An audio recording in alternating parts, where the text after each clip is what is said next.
और चलिए अब आपको बताते हैं कि ये जो सीमा है खुद को डेयरिंग कह रही है, इसकी सच्चाई क्या है। सीमा ने घरेलू हिंसा को लेकर कभी आवाज नहीं उठाई, क्योंकि वो कहती थी कि हैदर उस पर जुल्म करता है, मारता है, पीटता है, अत्याचार करता है, लेकिन सीमा ने कभी भी इसके खिलाफ आवाज नहीं उठाई, कभी भी कोई भी रिपोर्ट दर्ज नहीं कराई। गुलाम से वो लगातार कह रही थी कि अच्छा बर्ताव गुलाम नहीं करता है। अपने इस बयान पर अब सीमा कैसे खुद फंस चुकी है। घरेलू हिंसा का विरोध करने की हिम्मत तक उसने नहीं जुटाई थी, जुल्म के खिलाफ उसने आवाज उठाने की हिम्मत तक नहीं जुटाई थी। वो कह रही थी मैं चुपचाप थी, मैं किसी से कुछ कहती नहीं थी, लेकिन 3 देशों की सरहद लागने की हिम्मत उसने तुरंत दिखा दी।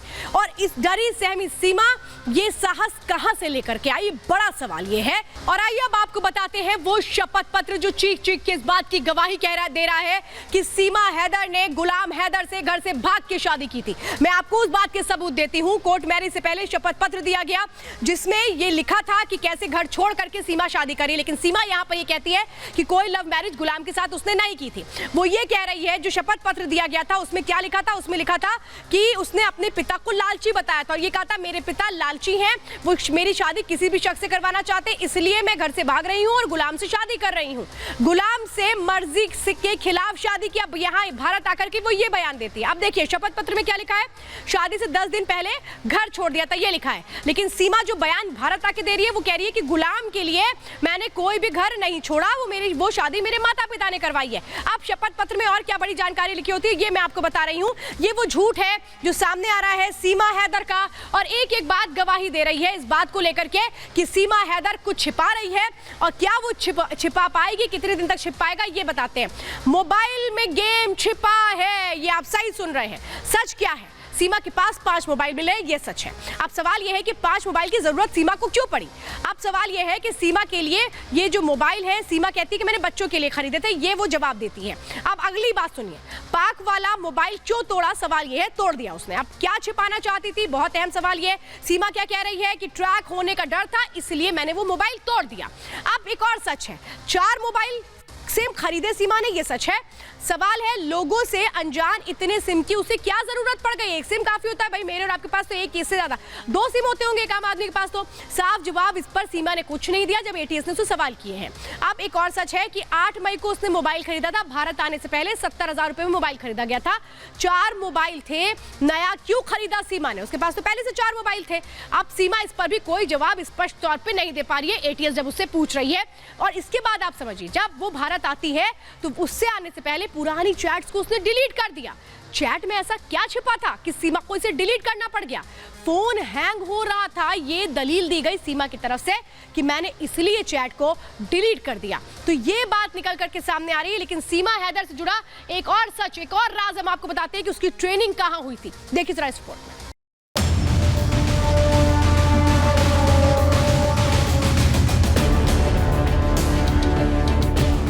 4 देशों में फैले हैं सीमा केस के सबूत। नेपाल, यूएई से लेकर के पाकिस्तान तक जा रहा है जांच का दायरा।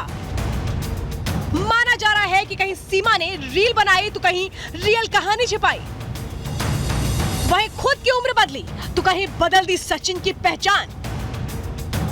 अंदर की खबर में न केवल सीमा सचिन का सबसे बड़ा फर्जीवाड़ा बताएंगे, बल्कि जासूसी के ट्रेनिंग सेंटर की भी पूरी जानकारी देंगे। पहले सीमा के दोस्त का ये बयान सुनिए। तो क्लब में डांसर है ये। सीमा ने अपनी कहानी में कभी भी ये सच किसी को नहीं बताया, लेकिन दोस्त का ये बड़ा दावा बड़े सवाल खड़े कर रहा है। कैसे, ये समझ लीजिए। कहा जा रहा है कि 10 मार्च को सीमा नेपाल आई थी, 18 मार्च को वापस यूएई की फ्लाइट पकड़ी, 10 मई को सीमा फिर यूएई से नेपाल आई और 13 मई को भारत पहुंच गई। यानी सीमा कई बार यूएई जा चुकी है। शक है कि डांस बार में काम करते वक्त ही सीमा को ट्रेनिंग दे दी गई, वहीं सीमा को हिंदू रीति रिवाज, हिंदी भाषा और अंग्रेजी सिखाई गई हो। अब आपको सीमा सचिन का फर्जीवाड़ा बता देते हैं। कैसे सीमा सचिन पर हावी हो चुकी थी, उसे अपने खेल में शामिल कर रही थी, ये भी समझा देते हैं। पहले नेपाल के होटल का ये रजिस्टर देखिए। 9 मार्च को सचिन नेपाल पहुंच चुका था। न्यू विनायक होटल में उसने रूम बुक किया, यहाँ उसने अपना नाम शिवांक लिखवाया। यानी नेपाल में भी फर्जीवाड़ा किया गया। ये तय है कि इस रिश्ते में कई चीजें बेहद जाली हैं। अब आपको सचिन सीमा का एक और झूठ बताते हैं। होटल के रूम में हमारा 204 रूम में वो लोग रहे थे। अच्छा। तो उसमें वो लोग ने शादी किया था। उसके अंदर जो सिंदूर डाला था वीडियो, वो हमारे रूम के अंदर ही थी। सुना आपने, सीमा और सचिन अभी तक मंदिर में शादी का दावा कर रहे हैं, लेकिन ये भी सच नजर नहीं आ रहा। इससे जुड़ा एक और वीडियो देखिए। सीमा की मांग भरते हुए ये वीडियो भी नेपाल से आया है।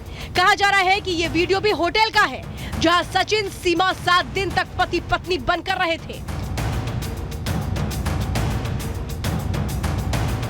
इस टूर पर सीमा बच्चों को साथ लेकर नहीं गई, इसलिए किसी को अंदाजा नहीं लग सका कि वो पहले से शादीशुदा है और उसके 4 बच्चे भी हैं। हमको जब न्यूज़ में दिखा तो मालूम पड़ा, हाँ वो लोग सीमा सचिन था। वो लोग जब एंट्री किया था दूसरे नाम से किया था। वो लोग का शिवांश। कुल मिलाकर सीमा के किस्से में कई झूठे हिस्से हैं। इश्क की मिठास में झूठ का ढेर सारा नमक मिला हुआ है, जो अब धीरे धीरे सामने आ रहा है। Bureau report, Republic Bharat.